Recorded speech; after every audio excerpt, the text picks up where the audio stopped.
Side, you've got Marcos Esports right away. Aiku Soul, Knuckle has got 5 more nades in his bag. Proper placements, right results can give a lot of breathing space for Aiku Soul at this moment. But what a way they are pounding on the players of FS. They have their target set right where they want, but the nades are quite tossed close by to the players of Aiku Soul. FS, they're having a really great split if you ask me. Lavish, Levi, Roman, Sahil in a proper 4-man split. And Levi goes down. That's a great opening coming up from the side of Goblin. Aiku Soul, they're trying to find the opening grounds for themselves to enter the circle, but there will be no second chances. Levi's finish will be stolen away by Dreams from the eastern side, while Dreams will be the next target for Knuckle. Another finish being backed up. That's the 10th one for Aiku Soul. Surviving till the top 5, getting at least 3 position points and still shutting down the players from FS Esports. The team with the highest manpower is now in shambles as Lovis is down and his teammate is out. Aiku Soul, the kind of carnage they have brought through in this particular match is super amazing. Down to the last 4 teams, down to the last 8 players. Team Soul is still surviving. The Rockets still have got fuel enough to fly out in the stratosphere. Make sure to deliver whenever a chicken dinner. Levi, Lovish, down and dusted, but Sensei, he brought in the backstab. Lovish had no idea, and now Sensei's position is also compromised, but Roman, is he going to survive? Is he going to thrive? I doubt that, as Roman also gets pelted with the bullets, but Roman will put down the final bullet. Team Soul will sum it up. Look at that. Look at the timing of this entire play. Marcos. One player is down, and so is this a 1v1. It means Team Soul is going to seal the thunder. Take the winner in the final circle itself. Mad Kings, they've got a bit of a hard cover and they want to take advantage of it. Ninja Boy gets taken down. FSM, that's a path for Manya to now make it into the circle. FS Esports on the other side, they're going to be left out with just one player, and every single time a team loses a player, that's going to be another cakewalk for Manya to get into the top 3. Look at him, he survives to make it into the top 4, but the retaliation comes in from the other side. One plus. It's Mad Kings. Yeah, it seems like I'm kind of confused at this point of time. The reason being, FS is put up smokes at completely to cover himself, whereas Manya at a distance, he's trying to avoid any kind of fights coming in front of him. And suddenly I see that Mad Kings are trying to rush in against the side of Wildfangs. Is barely surviving on a very low HP. One shot, even one flinch can just end his life and the team's life. But Pro is going and trying to get the confirmations, but Kanha is just too precise and just too good. That has given a lot of breathing space for Hero Extreme godlikes Manya and FS to again go for a reset, come back in the game. 23 bandages for Manya, and he can reset himself as quickly as he wants. He's got 1 energy drink and 1 painkiller, while Levi has got a quick revival. And now FS, they're inside the circle. A game which was seeming like it would be an easy-peasy game for One Blade Wildfangs is now seeming really dicey for them. Absolutely. FS Roman, his position is going to be very crucial as he's the closest to the opponents. Manya's location is compromised. Kana knows that there's a lurking snake at a distance, and he's going to come out because he's at the very corner of this circle. And Manya somehow again survives through those smokes, nets his way into the circle, takes cover of that, drop which has come in, and probably is going to be rewarded for it as well. Manya cooking up a grenade. If it lands perfectly, Levi will be one of the players to get taken down.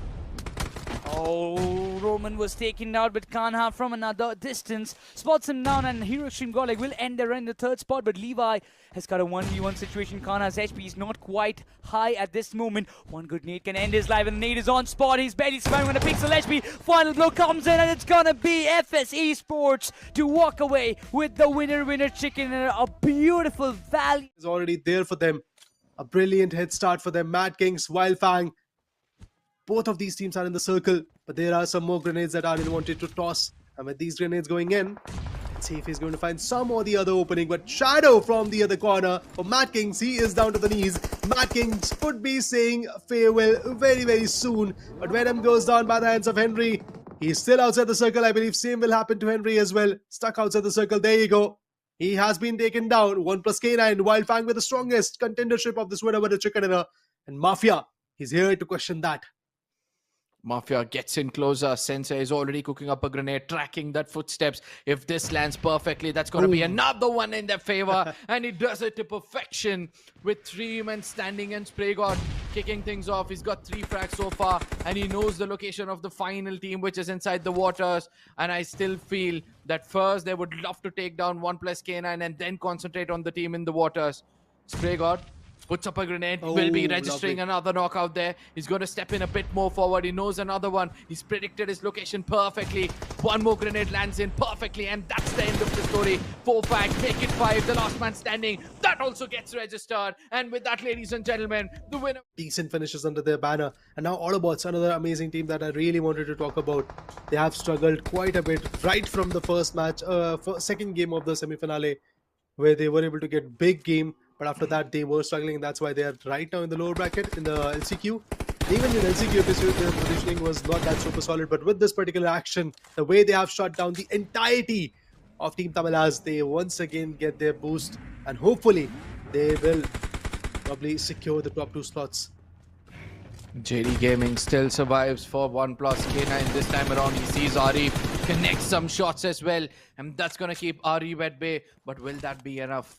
Because now, not only will they have to make it inside the circle, but they will also have to tackle 2 teams at the same time. Omega, he'll have to toss that smoke grenade to the eyes of True Rippers. And that's the only way for him. But rather, he chooses to put it close to him, trying to calculate the distance between them and the circle. Hydro comes out in the open. We were speaking about this man surviving until the end and what kind of wonders he'll be able to pull off. He's got 3 so far and is prepared to pick up more. Problem is, they cannot really come out of the circle that easily, come out of the area, the shack that easily. Hydro, he's also out there. But there are so many utilities that Autobots is intending to use, and if not Autobots, it's 1+K9. So both the teams are eyeing for the same shack because they do know it's a very vital spot to work with. Hydro cooking off a nade of his own. Same goes for Harsh. Who is going to connect? That's a big question. Whoever finds the first opening, they can easily be the beneficial one. Lot of grenades, lot of utilities going on. Look at those 1-toss grenades going in. But Lobster has pushed in deep. He's out there on the tree. Let's see if the nade connects. Lobster goes down. If that happens, it will be very beneficial. But K9 Omega, a little bit more guts. And he's pushing even more deeper. That grenade can go right in the shack. And if that happens, it will be the closing remarks for Infinix Troopers. But they're still surviving so many smokes. And they're still resilient enough to survive, fight back. They're still hunting for the points, but Lobster finally connects as he was super duper close. He had an idea of where to put down the nade so that it can go in the shack rather than getting burst outside the shack. Oh, look at this 1+K9 now getting pelted. It's going to be my friend Raider because it's going to be Autobots and 1+K9 heading out.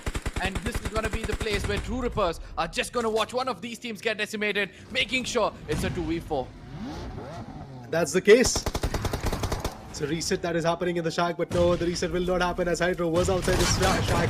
Hush is there fighting. Oh, he gets one down! The final shot will be coming in from Autobots, and that's a glorious win over the Chicken. They're going to register the knot against Ralph.